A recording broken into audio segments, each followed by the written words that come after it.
గారు చేసిన అప్పుకు అసలు మిత్తి చెల్లించే పరిస్థితిలో ఇందిరమ్మ రాజ్యము ప్రజాప్రభుత్వం ఏర్పడ్డది.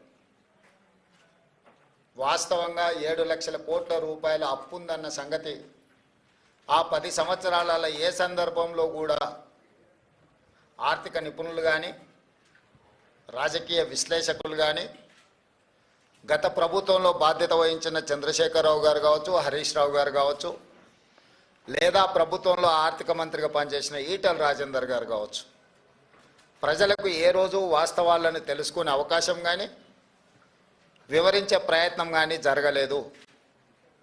మేమందరం వివిధ మార్గాల ద్వారా సేకరించిన సమాచారము ప్రభుత్వాన్ని శాసనసభలో కానీ వెలుపల కానీ నిలదీసినప్పుడు ప్రతిపక్షాలు అబద్ధాలు చెప్తున్నాయి.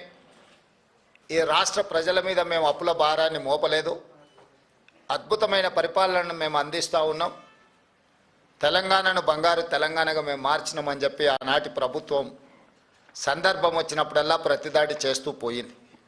సరే, ఏది ఏమైనా డిసెంబర్ 7, 2023 నాడు మేము అధికారం చేపట్టిన రోజుకి అధికారం చేపట్టిన వెంబడే డిసెంబర్ 9, 2023 నాడు శాసనసభ సమావేశాలు ఏర్పాటు చేసి మేము వైట్ పేపర్ రిలీజ్ చేయడం జరిగింది. ఆస్తుల విషయంలో, అప్పుల విషయంలో, విద్యుత్ విషయంలో, సాగునీటి ప్రాజెక్టుల విషయంలో ప్రధానంగా అధికారంలోకి వచ్చిన వెంబడే వాస్తవ పరిస్థితులను ప్రజలకు వివరించడం ద్వారా వాస్తవ పరిస్థితులను అంచనా వేసుకొని ప్రభుత్వాన్ని నడపాలన్న ఆలోచనతోని వివరించినాం. ఆ వివరాల ప్రకారము 7 లక్షల కోట్ల రూపాయలు తెలంగాణ రాష్ట్రం మీద అప్పులను చంద్రశేఖరరావు గారు మోపినరు. వారు తెచ్చిన అప్పులకు అసలు మిత్తి ప్రతి నెల 6,500 కోట్ల రూపాయలు ఇప్పుడు మేము కడుతున్నాం. ఆ లెక్కన ఏ రకంగా రాష్ట్ర ఆర్థిక పరిస్థితి దిగజారిందో, క్షీణించిందో ప్రజలందరూ అర్థం చేసుకోవాలి. ఉమ్మడి రాష్ట్రం నుంచి వచ్చిన అప్పుల ప్రకారము సంవత్సరానికి 6,500 కోట్ల రూపాయలు అసలు మిత్తి గట్టే పరిస్థితి నుంచి చంద్రశేఖరరావు గారు దిగిపోయే సమయానికి ప్రతి నెల 6,500 కోట్ల రూపాయలు అసలు మిత్తి గట్టే పరిస్థితి వచ్చింది.